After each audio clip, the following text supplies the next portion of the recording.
ለምን እንሞታለን? የተወደዳችሁ የእግዚአብሔር ቤተሰቦች እኔና እናንተ ክርስቲያኖች ጌታችን መድኃኒታችን ኢየሱስ ክርስቶስ በሞት ላይ ያስገኘውን ድል የምናምን ነን። ምዕመናን የክርስትና የሃይማኖታችን ኃይሏ የክርስትና የሃይማኖታችን ጉልበቷ የክርስትና የሃይማኖታችን ብልጫዋ ከፍ ባለ ሁኔታ የተገለጠው ክርስቶስ ሞትን ሲረታ ነው። መቃብር ሁሉን ይዞ ነበረ፣ ሞትም ሁሉን ይውጥ ነበረ። ክርስቶስ ሲመጣ ግን ይህንን ሁሉ አስቆመ። ክርስትና መቃብር ባዶ ያደርጋል። ክርስትና የሞትን ጉልበት አድክሟል። ክርስትና በሞት ላይ ድል ተጎናጽፏል። በሞት ፊት የሚሸበር ክርስቲያን የለም። ሞት ጥርሱ ረግፏል። ሞት ኃይሉ ደክሟል።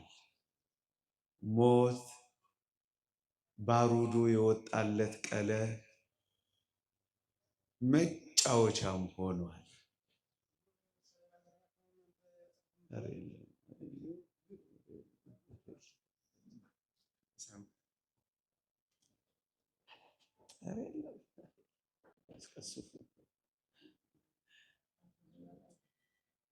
መልአከ ሰላም መምህር አይነት ሁሉ የደብራችን አስተዳዳሪ እንኳን ደህና መጡልን።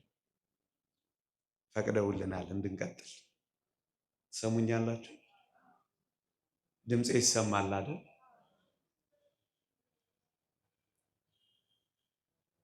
እና እዚህ የተሰበሰብነው የሞት መሸነፍ ስለታወጀ ክርስትና የሆነው በሞት ላይ መፎከር ስለጀመረ እሱ ነው ክርስትና የሚባለው ወገኖች። ባዶ መቃብር ያየነው በክርስትና ብቻ ነው። መግነዝ ያላሰረው ሰውነት ያየነው በክርስትና ብቻ ነው።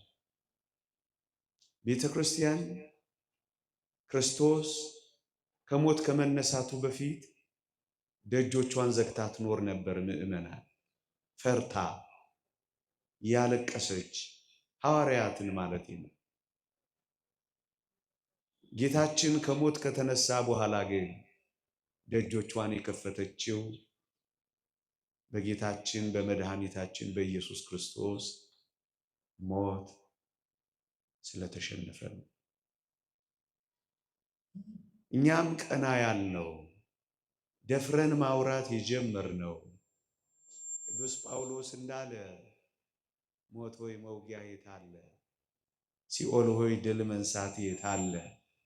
መፎከር የጀመርነው ከክርስቶስ ትንሣኤ በኋላ ነው።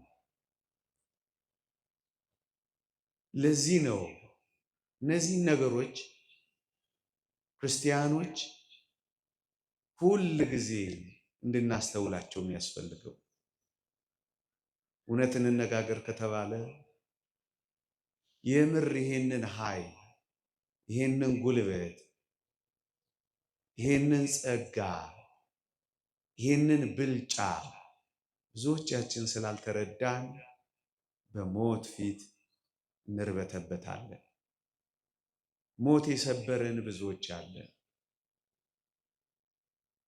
ሞት መኖር ያላስቻለን ብዙዎች አለን። የክርስትና ኃይልና ጉልበትን ጥቂት በጥቂት ያልተረዳን አለን።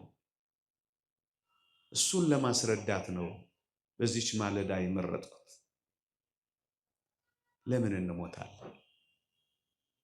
ወገኖቼ ቅዱስ ዮሐንስ አፈወርቅ እንዲህ ይላል፣ አሁን በሐዲስ ኪዳን ሞት እንደ ቀድሞ አይሰለጥንብንም፣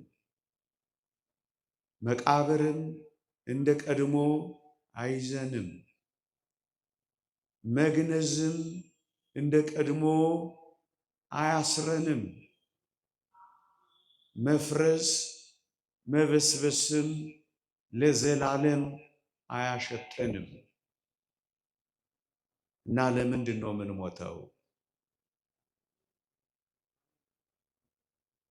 ለዘላለም ተነስተን እንድንኖር እኮ ነው። አሁን ለምን እንሞታለን? በአዲስ ኪዳን አጭር መልስ እንድንነሳ ነዋ። ለምን እንሞታለን? ተነስተን ለዘላለም ከእግዚአብሔር ከጌታችን ጋር እንድንኖር ነዋ። ይህንን ታውቁ ይሆን ወገኖቼ?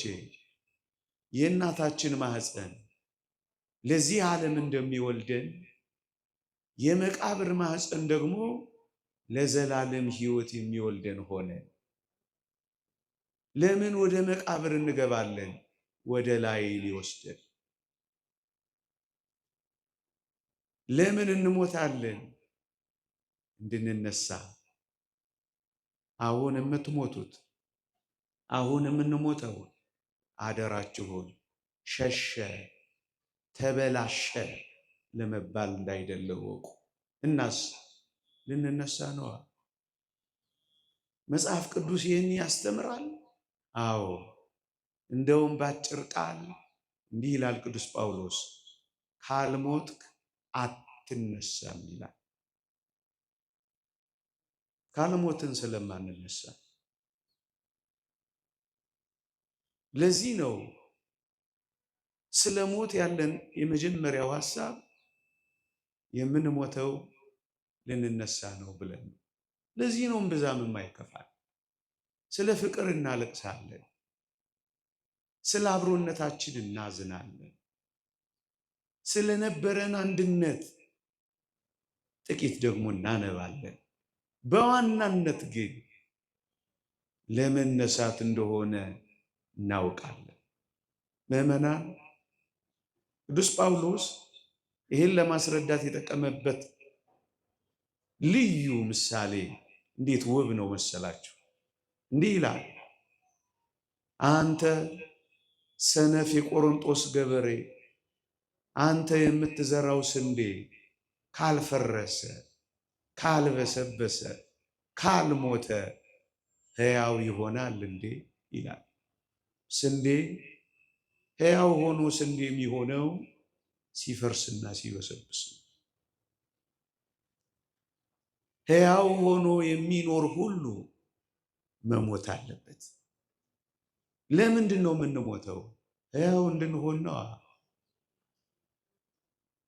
አሁን በመቃብር ያሳረፍናቸው ሕያዋን ሆነው ደግሞ ይወጣሉ። ለምን እንሞታለን? ሕያው ሆነን እንድንነሳ ነው። እሱን ነው የሚለን የእግዚአብሔር ቃል። እርግጠኛ ነኝ አንድ ጥያቄ ብጠይቃችሁ ሁላችሁም ትመልሱልኛላችሁ።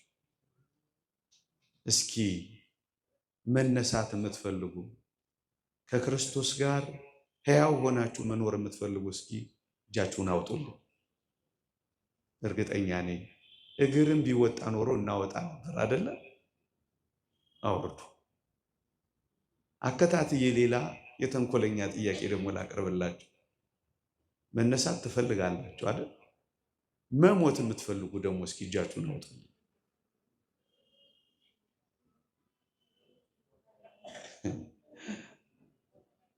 መነሳት የሚፈልግ መሞት የማይፈልግ ትውልድ እኮ ነው። እና በምን ልትነሱ ነው ካልሞታችሁ? እንዴት አይነት ብልጥነት ነው የያዛችሁ እናንተ?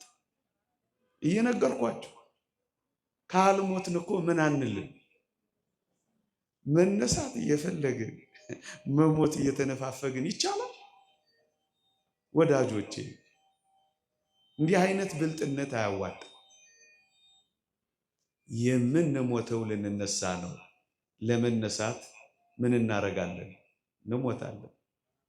አሁን የምንሞተው ለመኖር ነው። አሁን የምንኖረው ለመሞት ነው። የመጀመሪያው አጠር ላድርገው፣ ልንነሳ ነው። አንድ ሁለተኛ፣ ለምን እንሞታለን? የተወደዳችሁ ክርስቲያኖች አንድ ምሳሌ መስዬ ልቀጥል። አንዲት ሸክላ ሰሪ ገሏ ቢሰነጠቅ፣ አንዲት የሸክላ ባለሙያ ገሏ ቢሸረፍ በእርግጠኝነት ስትለስነው ወይም ስትጠግነው አይደለም የምትኖረው፣ አፍርሳ ነው የምትሰራው። ነው አይደለም? ነው። ይውላችሁ እግዚአብሔር በሞት በኩል በመቃብር በኩል እንድንፈርስ ለምን የፈለገ ይመስላችኋል? ምስጢሩ አንድ ብቻ ነው። አዲስ አድርጎ ሊሰራን። ለምን እንሞታለን? በጣም ውብ አድርጎ ሊሰራን እግዚአብሔር። በጣም ምርጥ አድርጎ ሊሰራን እግዚአብሔር።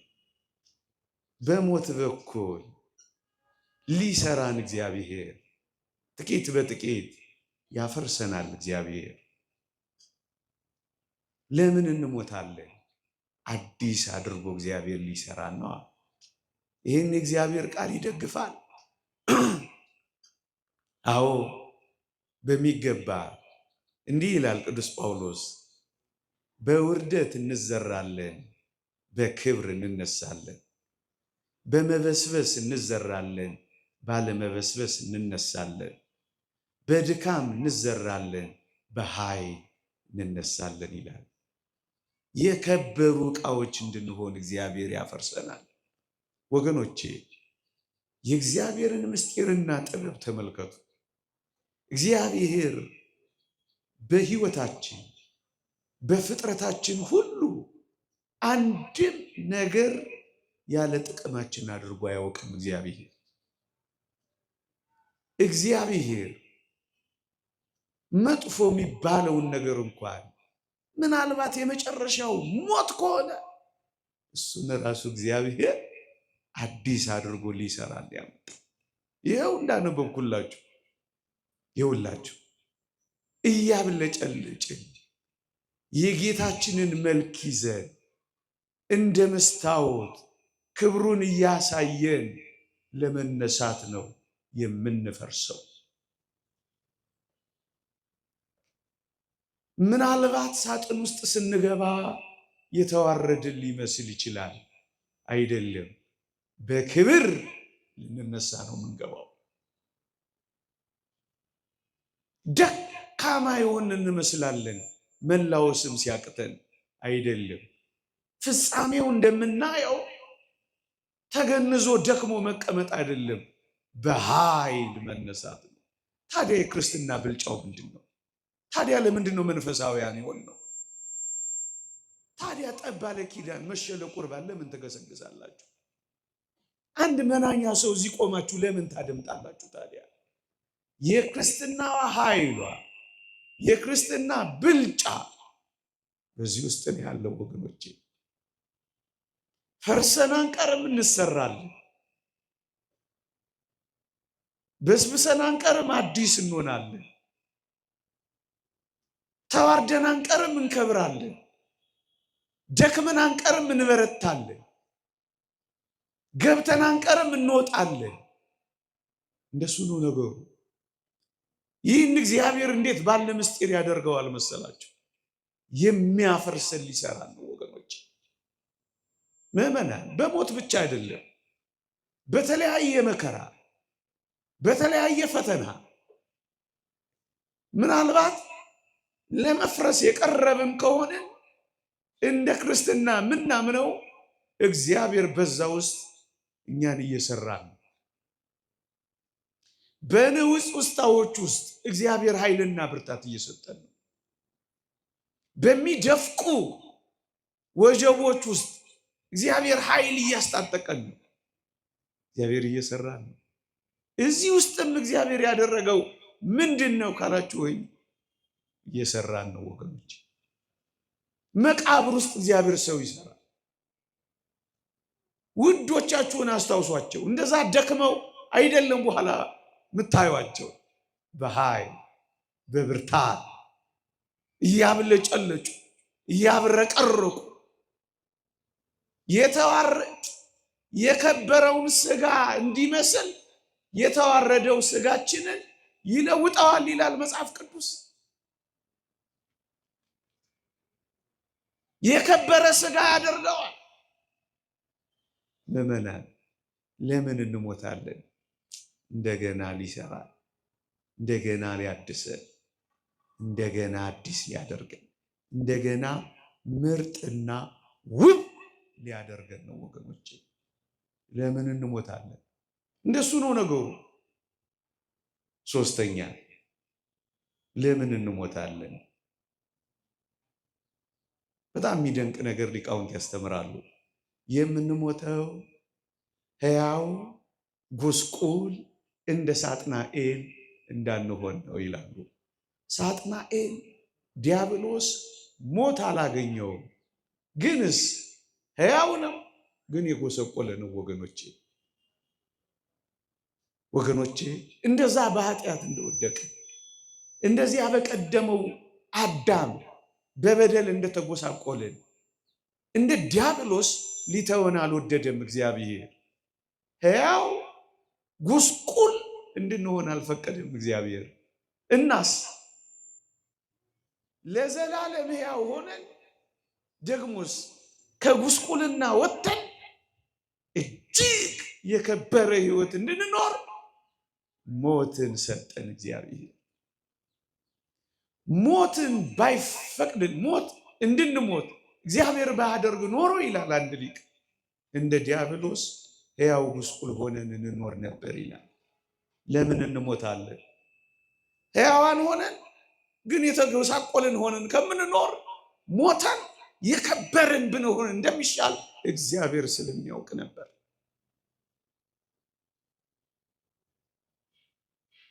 ለመጎሳቆል አይደለም የምንሞተው። ምናልባት ሞትን ስታዩት ጉስቁልና ሊመስላችሁ ይችላል። አይደለም፣ የክብር መንገድ ነው የሆነው።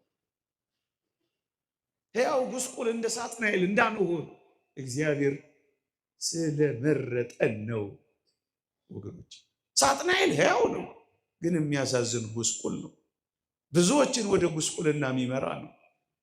እና ለምንድን ነው እግዚአብሔር እንድንሞት የፈቀደው? ወይም የምንሞተው ለምንድን ነው? ትሞታለህ ያለው ለምንድን ነው? ሕያው ጉስቁል ከምንሆን ሞተን የከበርን ሆነን እንድንወጣ ነው። ይኸውም ለእኛ ጥቅም ነው ወገኖቼ። ለምን እንሞታለን? አራተኛ ባስልዮስ ዘቂሳርያ የተባለ አባት እንዲህ ይላል፣ ሰው ለዘላለም በኃጢአት እንዳይኖር የተሰጠ ስጦታ ነው ይላል ወገኖቼ። ጸጋ ነው ይለዋል ይህ አባት። ሰው ለዘላለም በኃጢአት እንዳይኖር፣ ጉስቁል ሆኖ እንዳይኖር፣ አሁን እንዳልኳችሁ እሱን የሚያብራራ ነው። ይሄ የተሰጠ ስጦታ ነው ይላል። ምዕመናን፣ ሞት ባይኖር ኖሮ እቺ ምድር ምን ልትሆን እንደምትችል እስኪ አስቧል። በወንጀል የተሞላች አትሆንም ነበር። በግፍ የተሞላች አትሆንም ነበር። እግዚአብሔር እሺ ፍትህ የት ጋ ይስጥ ወገኖቼ? ፍትህ የት ጋ ይገኝ ነበር? ሞት ባይኖር ኖሮ ጨካኞች እንደጨከኑ፣ ኃይለኞች እንደበረቱ፣ ወንጀለኞች በወንጀል እንደተራቀቁ፣ ጉልበተኞች በጉልበታቸው እንደደፈቁ፣ አታላዮች በማታለላቸው እንደሄዱ፣ ሌቦች እንደዘረፉ፣ አመንዝሮች ሳይደነግጡ፣ እንደዚሁ ምድር ፍትህ አታ እየተጎሳቆለች ልትኖር ይገባ ነበር ወገኖች። ፍትህ አያስፈልግም? እንደ አልዓዛር የኖሩ ሰዎች እረፍት አያስፈልጋቸው? ምድር ላይ የተበደሉ ሰዎች መካሳ አያስፈልጋቸው? ምድር ጀርባዋን የሰጠቻቸው ሰዎች እግዚአብሔር ፊቱን ሊሰጣቸው አይገባም? ፍትህ እንደታጣ ምድር ላይ መቅረት አለበት?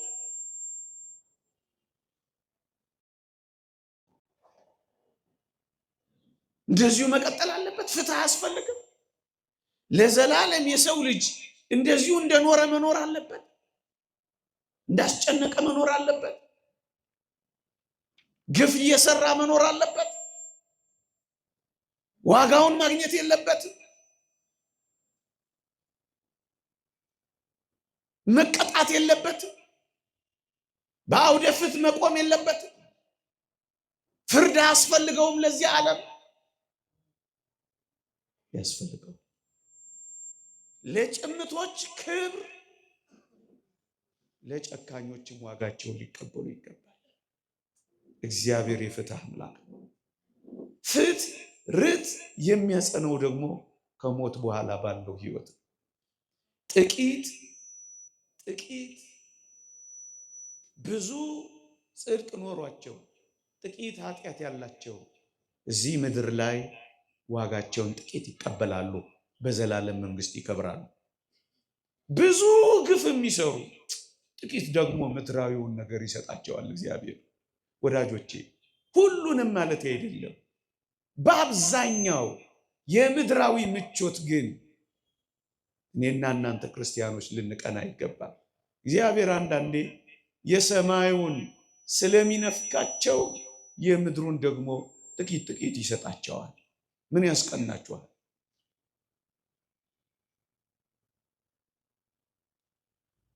እግዚአብሔር እንደ አልዓዛር ብዙ ጽድቅ ጥቂት ጉድለት ቢኖረው ይላል ዮሐንስ አፈወርቅ፣ ጥቂት ደግሞ እንደዚህ ያኖረው ይላል። ለብዙ ጽድቃችን ክብር ጥቂት የሚያጎርለው በምድር ላይ እግዚአብሔር ካለው ይህን ምስጢር ተረድተን ማመስገን ነው። ለሚበልጠው ህይወት እያዘጋጀን ከሆነ ማድነቅ ነው። ግን እኔ የምፈልገው ሰው ለዘላለም በኃጢአት እንዳይኖር ማገት የለበትም እግዚአብሔር። በቃ ማለት የለበትም እግዚአብሔር። እያመነዘረ ለሚኖር በቃ ማለት የለበትም እግዚአብሔር። ግፍ እየሰራ ለሚኖር በቃ ማለት የለበትም እግዚአብሔር። ሰው እያዋረደ ላለ መዋረድ የለበትም በምድር ላይ እና በሞት ምክንያት ይገታል። በሞት ምክንያት እግዚአብሔር ያስቆማል። አለበለዚያማ የማይሞት ቢሆን ኖሮ ምን ሊያደርገን ነበር? ከዚህ በላይ አምባገነኑ ሆኖ ምን ይሆን ነበር? ምድር እንዴት ትኖር ነበር? ትንሽ እኮ ጨዋነትም ያመጣው ሞትን እያሰብን እኮ ስለምንኖር ነው። እግዚአብሔር ፊት እንቆማለን። የሰማይ መንገድ አለን።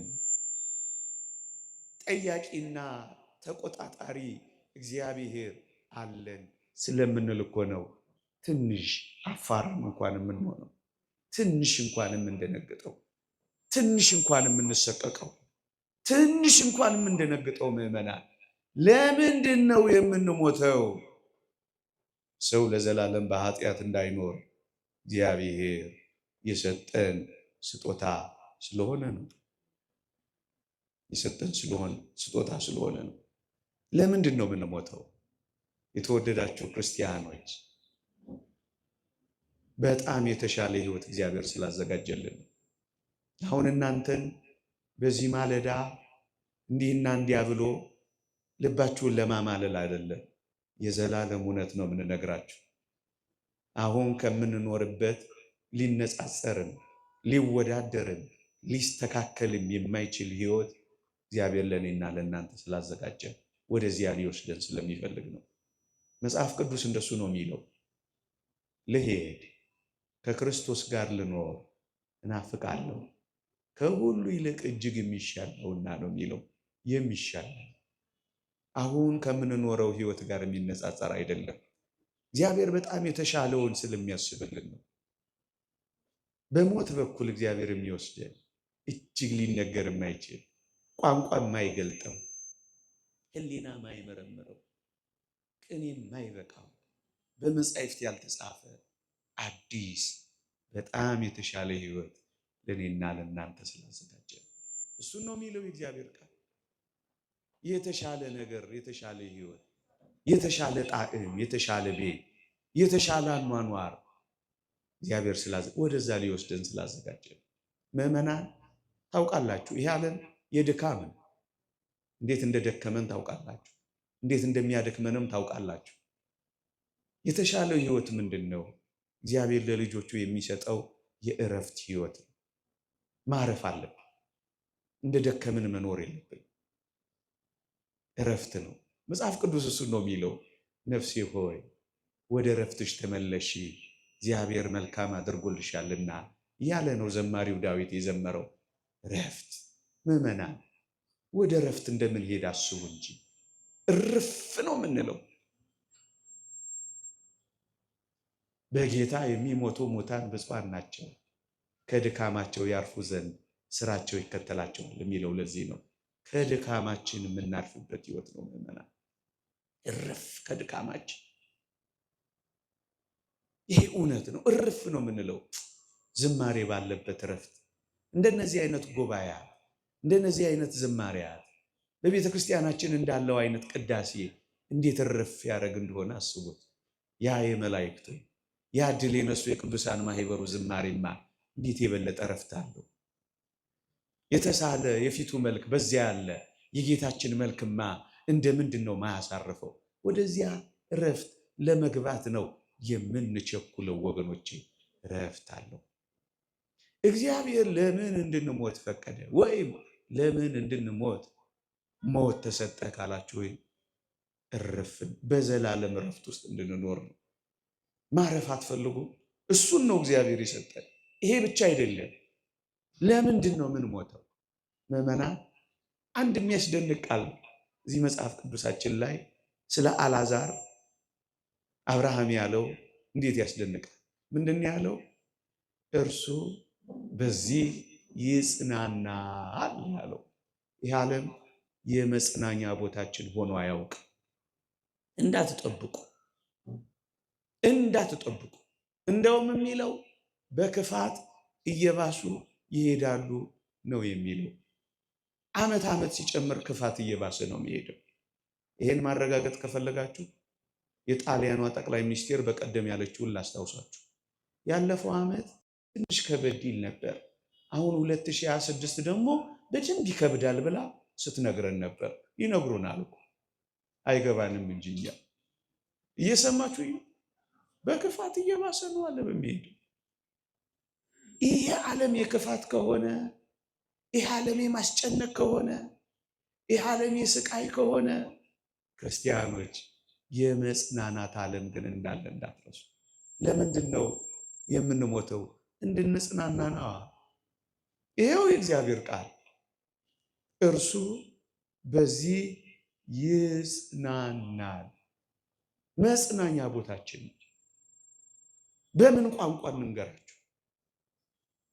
ደጋግመን እንኳን ብንነጋገር እማይገባን ሆነ። እዩ ልንጽናና ነው የምንሄደው። ማረፍ ብቻ እኮ አይደለም፣ መጽናናት እኮ። መጽናናት ለክርስቲያኖች ያስፈልጋል። ምዕመናን ከጌታችን ስቅለት እስከ ዕለተ ምጽአት የምዕመናን የቤተ ክርስቲያን ሐዘንና ለቅሶ ነው።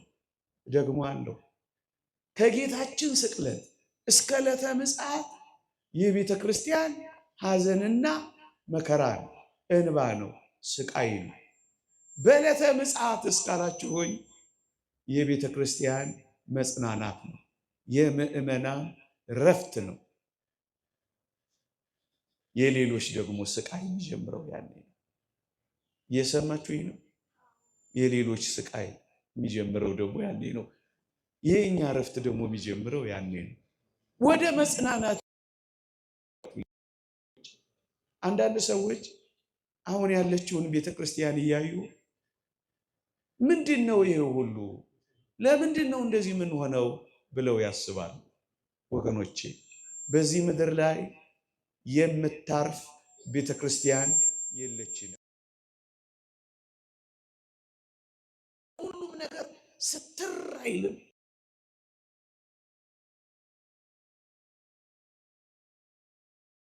ምክንያቱም ምድር ላይ ነን፣ ምክንያቱም ዓለም ላይ ነን።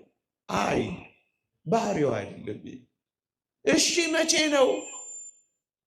ቅድም ባልኳችሁ ቦታ ነው፣ በእረፍት ቦታዋ። መጽሐፍ ቅዱስ እንዲህ ነው የሚለው፣ ልትሰበር ቀርባ ነበር ይላል።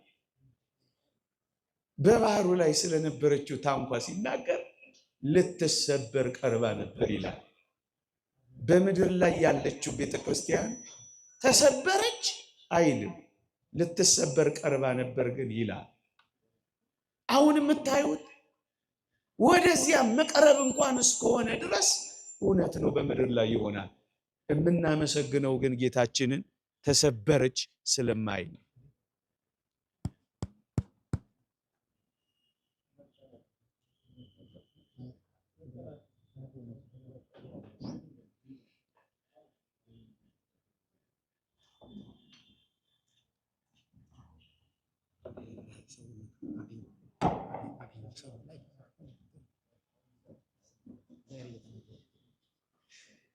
እየተሰማችሁ ነው? አንድ 10 ደቂቃ ብቻ ልቀጥል፣ ፍቀዱልኝ። እየሰማችሁኝ ነው? እየሰማችሁኝ ነው? እሺ፣ በሞቴ ስሙኝ። ልትሰበር ቀርባ ነበር ይላል እንጂ ተሰበረች አይልም። የምታዩት ነገር በሙሉ የሚሰበር እንዳይመስላችሁ፣ ወደ መሰበር ይቀርባል። ልትሰበር ቀርባ ነበር። ልዩነቱ ከውጭ ከመናፍቃን ከውስጥ ከከሃዲያ ቤተ ክርስቲያን ማህበረ ምእመናን እንጨነቃለን እንጂ ግን ተስፋ አንቆርጥ። እንታወካለን እንጂ ግን አንደፈቅ። እናመነታለን እንጂ ግን አንጠራጠርም። ልትሰበር ቀርባ ነበር ማለት ይሄ ነው። ቤተ ክርስቲያን በምድር ላይ እንደዚህ ነው እስከ ዕለተ ምጽአት የምትኖረው። ምእመናን ይኸውላችሁ በዚያች ታንኳ ውስጥ የነበሩት ትልልቅና ትንንሽ አሶች ነበሩ ይላል። ወገኖቼ ትልልቅ አሶች የምታዩት በማለዳ የምትገለጠው በዚያች በዕለተ ምጽአት በምትመጣው ቤተክርስቲያን ነው። በዚህች ቤተክርስቲያን ግን እንደኔ አይነት ትንንሽ ኃጢአተኛም ታያላችሁ። ለምንድን ነው እንደዚህ የሚሆኑት? ነገሌ ትንንሽ አሶችም ትልልቅ አሶችም አሉ። በትልልቆቹ ተጽናናላችሁ፣ በትንንሾቹ ደግሞ ትንሽ እንደሱ ነው። ትንንሽም ትልልቅም አሶች ስለሚኖሩባት ግን ይኸውላችሁ ከስቅለት እስከ ዕለተ ምጽአት የቤተ ክርስቲያን መከራ ጊዜ ነው። አሁን ለምን እንደዚህ አልሆነም? አሁን ለምን ያለ ጊዜው እንዴት ይሆናል? ያለ ጊዜው እንዴት እና ሰይጣን ላይ ይዋጋት እና መከራ ላይ አበላት እንዴ? እንደዚህማ እንዴት ይችላል? ሰይጣን ደም ተቃብቶ የለን? ምዕመናን አሁን እናለቅሳለን፣ አሁን እናዝናለን፣ አሁን እንተክዛለን፣ አሁን እናነባለን ከስቅለት እስከ ዕለተ ምጽአት። ከዚያ በኋላስ እንጽናናለን። እሱ ነው። እሱ ባይኖር ኖሮ ነው ክርስቲያን ማንኖረው። ቅዱስ ጳውሎስ ለዚህች ሕይወት ብቻ ክርስቶስን ተስፋ ካደረገን ምንኛ ምስኪኖች ነን ይላል። ለዚህች ምድር መሰላችሁ እንደ ክርስቲያን ይሆናችሁ እዚህ ባለጸጋ እንድትሆኑ፣ እዚህ በምቾትና በድሎት እንድትኖሩ ቢሆን እሰየው፣ ችግር የለም፣ መልካም ነው። ግን አይደለም። በዚህች ሕይወት ብቻ ክርስቶስን ተስፋ ካደረግን ምስኪኖች ነን።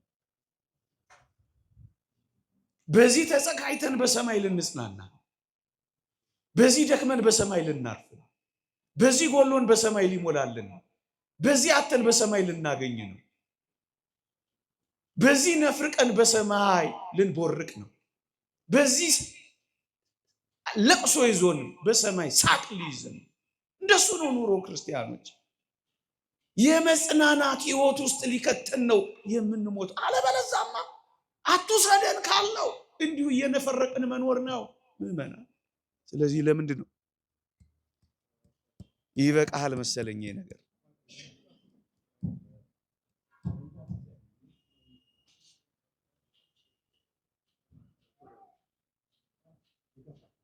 ችግር የለም። ስለዚህ ዋናው ትኩረታችን ምን ይሆን? እየሰማችሁ ነው አይደል? እንዳትረሱት። ሰው በሞተባችሁ ጊዜ እናንተም ወደዚህ ሁላችንም እንሞታለን ተብሎ እንደተጻፈ ሁላችንም ወደዚህ መቅረባችን አይቀርምና ሁል ጊዜ በደስታ አስቡት። ልነሳ ነው መሞተው ብላችሁ አስቡት። እግዚአብሔር አዲስ አድርጎ ሊሰራኝ ነው መሞተው ብላችሁ አስቡት። እግዚአብሔር የሰጠኝ ጸጋ ከጉድለቴ ከድካሜ ከኃጢአቴ ሊገታኝ ነው ብላችሁ አስቡት። ሕያው ጉስቁል እንደ ሳጥናኤል እንዳልሆን ነው ብላችሁ አስቡት። እግዚአብሔር በጣም የተሻለ ሕይወት ስላለ ነው ብላችሁ አስቡት።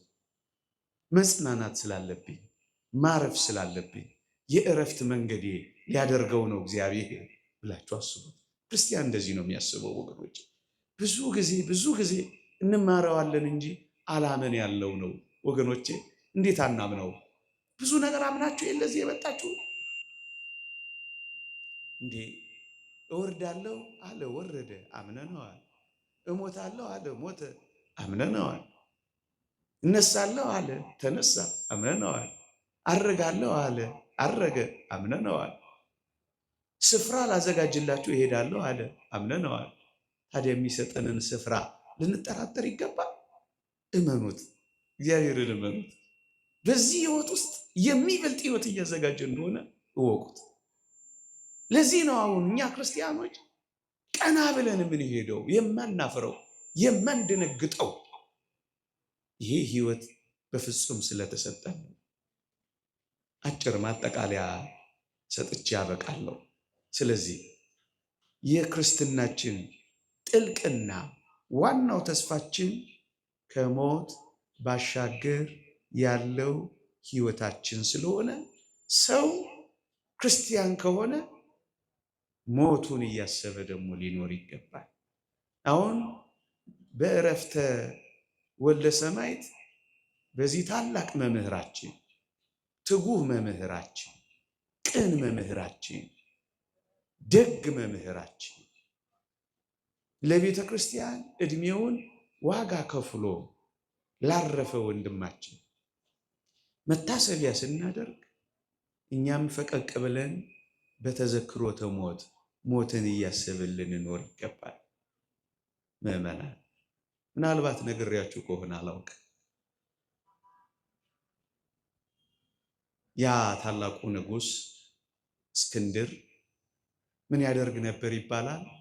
ጠዋት በማለዳ አንድ ባለሟል ካልጋው ሲነሳ ንጉሥ ሆይ 1000 ዓመት ንገስ፣ ግን እንዳትረሳ ትሞታለህ እንዲለው ቀጥሮት ነበር ይባላል።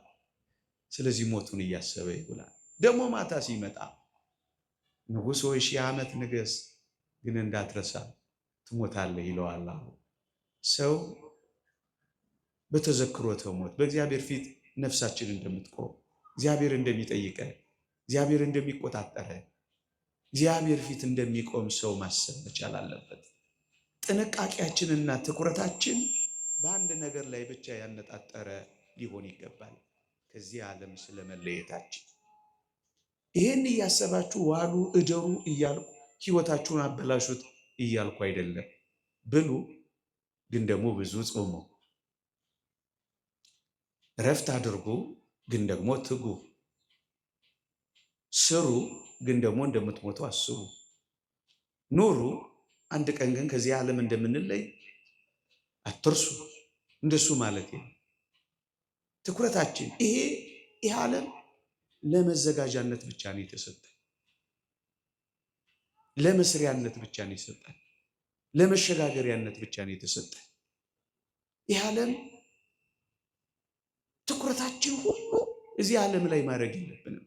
እንውለድ፣ እንክበድ፣ እንዳር፣ እንኳን፣ እንስራ፣ እንበልጽግ፣ ግድ የለም።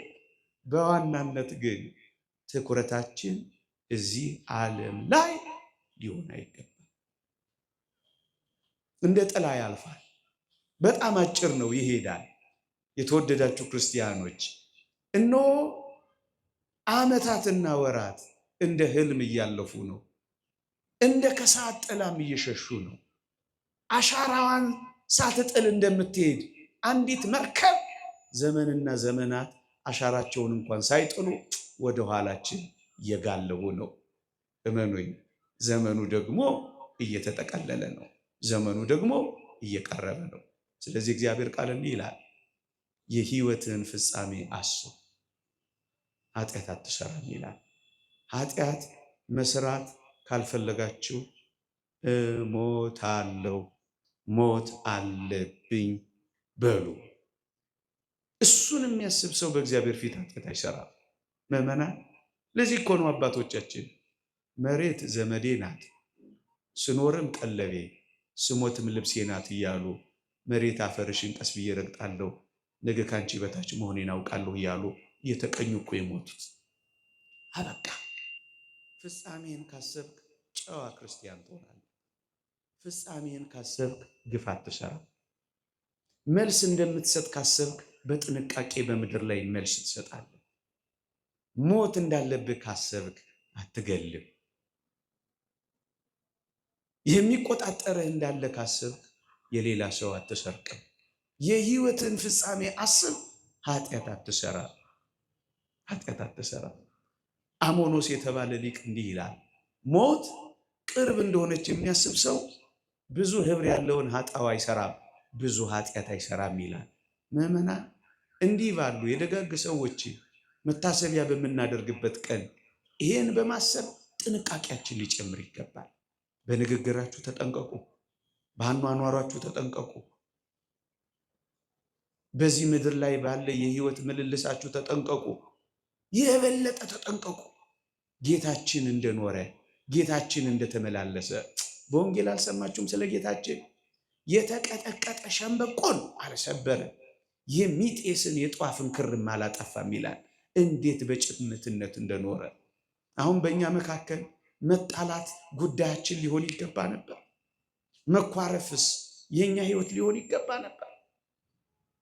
መዘራረፍስ፣ መገዳደልስ፣ መናናቅስ፣ አንዱ አንዱን ማዋረድስ፣ ደግሞስ ፍትህ አልባ ሆነን ምድርን ማጀየትስ ይገባል ነበር።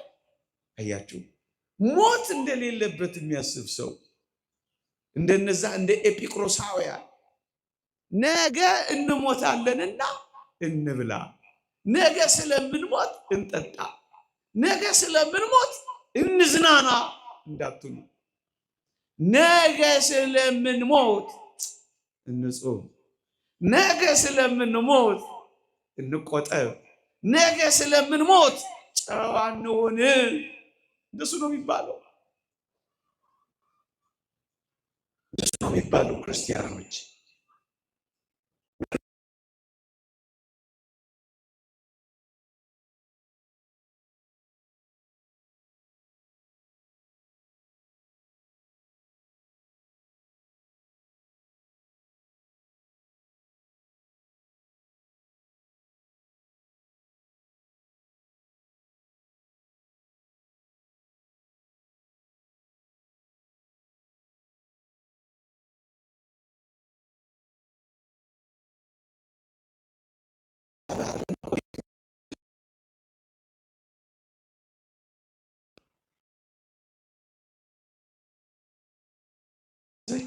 በፍጥነት እየቀዘፈች ወደቧ ማረፍ ነው የምትፈልገው። ምዕመናን፣ እደግመዋለሁ፣ እንቁ የያዘችው ታንኳ ማይበል እና ነፋሳት ተነስተው እንቁን እስክታጣ ድረስ እዚያ ባህር ውስጥ እስኪደፍቃት ማይበሉ ላይ መቆየት አትፈልግም።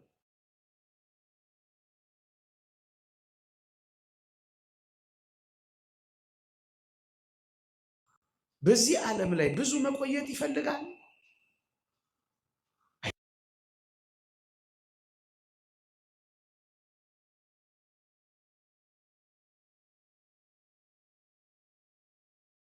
ሃይማኖቱን ንጽህናውን እንዳይደፍቅበት ነዋ። ንጽህናውን በርኩሰት የሚደፍቅበት፣ ሃይማኖቱን በጥርጥር ባህር ውስጥ የሚጥልበት ከሆነ ቶሎ መሄድ ይፈልጋል። ምዕመናን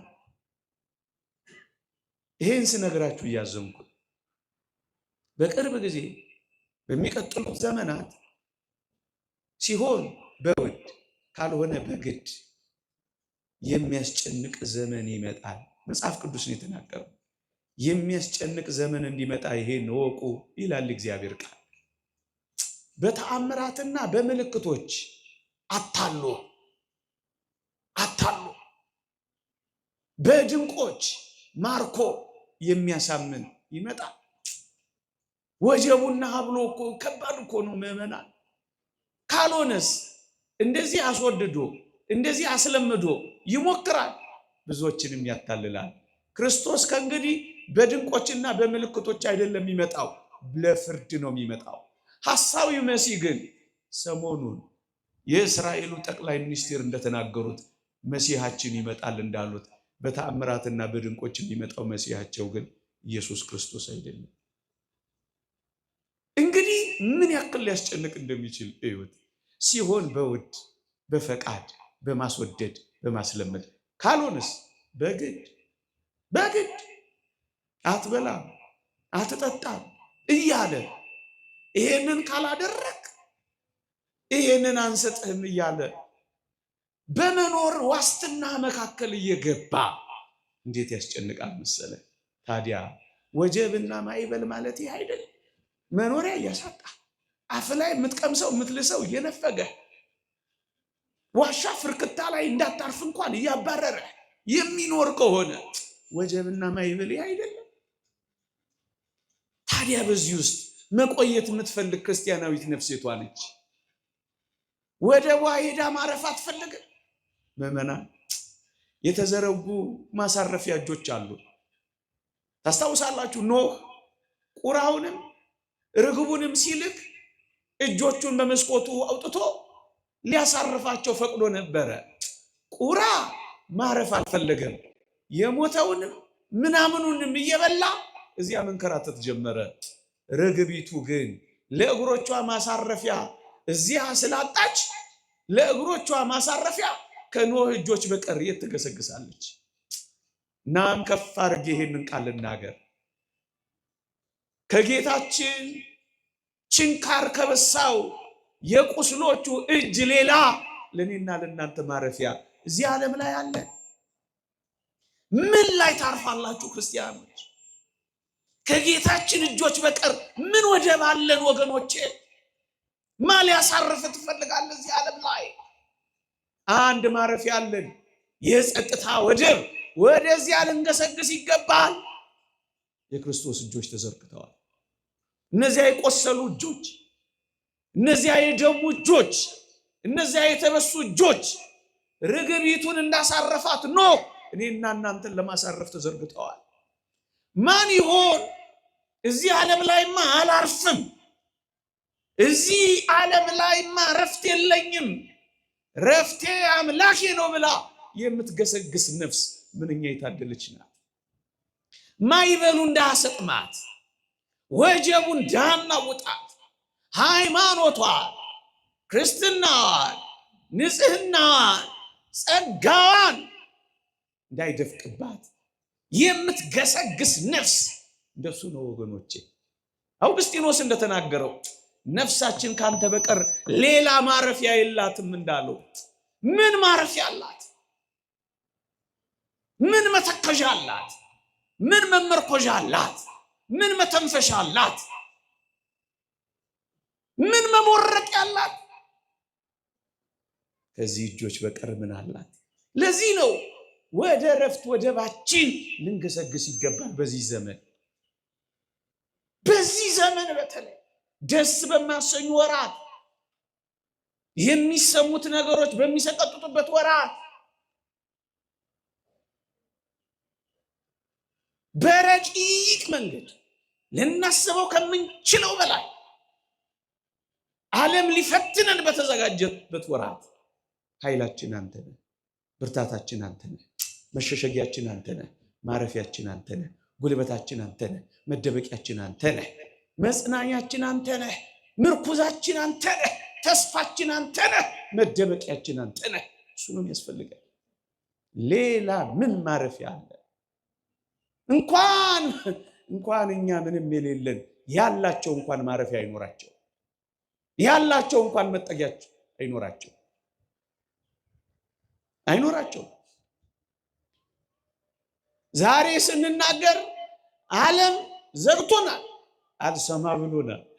ያን ጊዜ ሲናገሩ እነሱ አይሰሙ።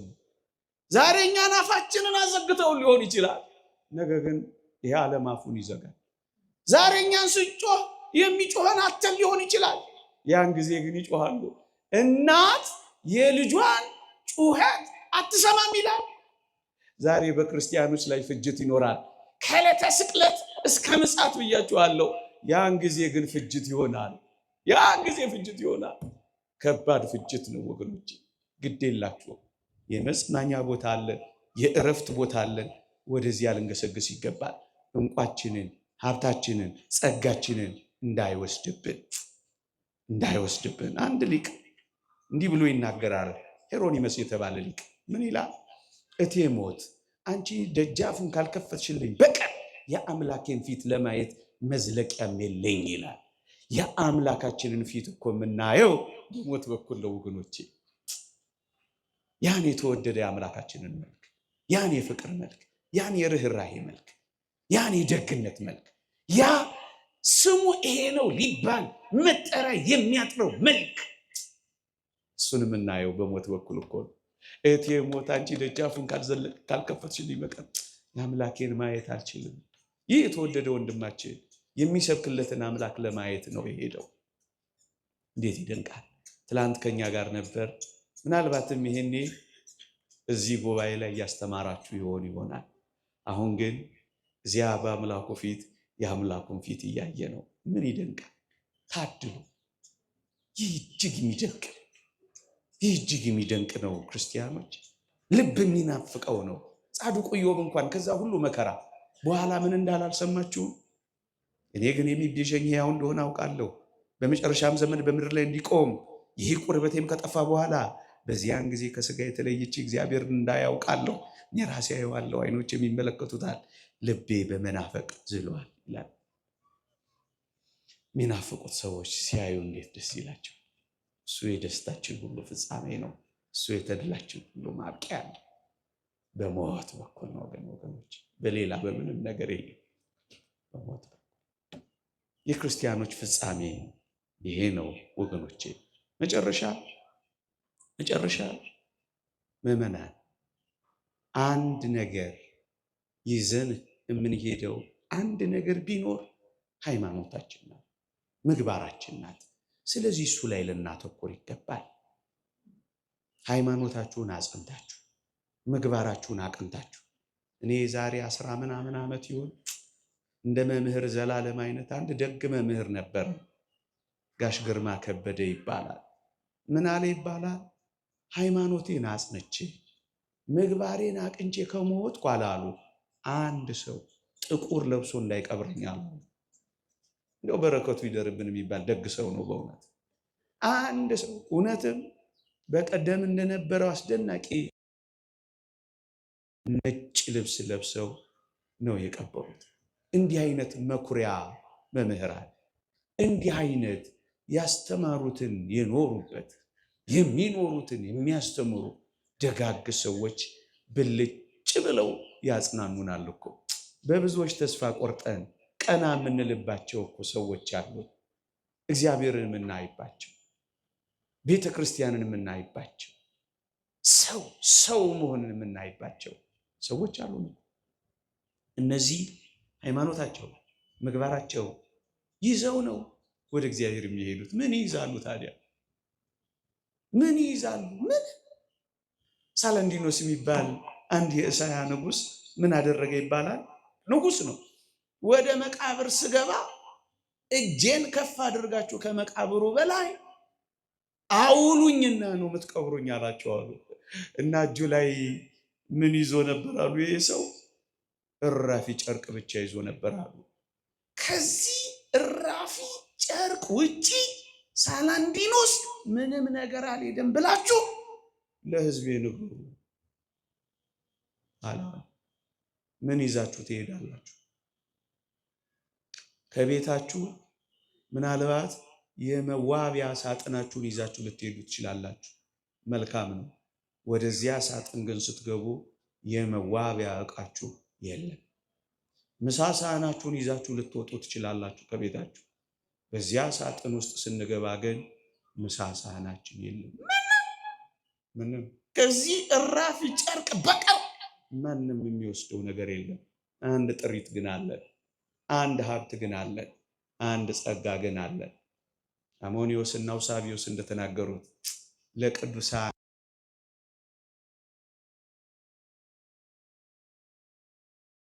ክርስቶስ ብቻ ነው እንዳሉ ይሄን ሀብታችንን ለመያዝ ተሻሙ። ያ ባለም ለሚስቱ ተቀኘ የተባለው ቅኔ ገጠመ የተባለው ግጥም እንዴት ይገርማል! ሚስቱን እንዲህ አላት አሉ ስትሞትበት፣ አማሻለሁ እንጂ ወጥ አልሰራሽ ብዬ፣ አማሻለሁ እንጂ ጠላ አልጠመቅሽ ብዬ፣ ጣትሽስ ከፈትል ዛሬም አልተለየ አላሉ። ስትሞት እኮ ነው። ወጥ አትሰራ፣ እንጀራ አትጋግር፣ ጠላ አትጠምቅ፣ አንድ ነገር ግን ታደርጋለች በእጇ። ምን ፈትል ይዛ ትሄዳለች። እና እንደሱ ብዙም ትኩረታችን እዚህ ዓለም ላይ አይሆን። ዋና ትኩረታችን ስለመሄዳችን መዘጋጃችን ላይ ይሆን። እንሞታለን። የተወደደ የዚህን አስደናቂ የ30 ምናምን ዓመት ሰውነቱን ሳይጠብቅ ለወንጌል የደከመ ልረፍ ብሎ እየታመመ ያላረፈ እኔና እናንተ ለመንግሥተ ሰማያት እንድንበቃለት በእንባ ጭምር ተግቶ ያገለገለ ጠዋት ምድረ ከብድ እኔ ያየሁት እንኳን ማታ ሳሪስ አቦ፣ ጠዋት ግሸን ማርያም፣ ማታ ቅዱስ ዑራኤል ሲንከራተት የነበረ አቤት ክብሩ! ግን አሁን መምህር ዘላለምን ሲያርፍ አግኝተ ነው። ምንድን ነው ዛሬ ቀንህ ብንለው ባጭር ቃል እንደ አባ ፋም የሰርጌ ቀን ነው የሚል ይመስለኛል። አባ ፋም የሚባል አባት አሉ ልክ ሰማዕትነት ሲቀበል ነጭ ልብስ ለብሶ ወጣ አሉ። የምን ነጭ ልብስ ነው አባ ፋም ብለው ጓደኞቹ ጠየቁት አሉ። ሊሞት እኮ ነው። ዛሬማ የሰርጌ ቀን ነው አላቸው አሉ። እና መምህር ዘላለምም እንደዛ ነበር የሚለን ብዬ አስባለሁ። የሰርጌ ቀን ነው። ብቻኛ መሞታችን አይቀር፣ ግን የምር ለዘላለም ሕይወት እንዘጋጅ። እንቋችንን ሳንጥል እንሂድ። ያቆየን፣ ይጠብቀን፣ አጽራረ ቤተ ክርስቲያንን ያስታክስልን፣ በሃይማኖት በምግባር ያጽናን። አሜን።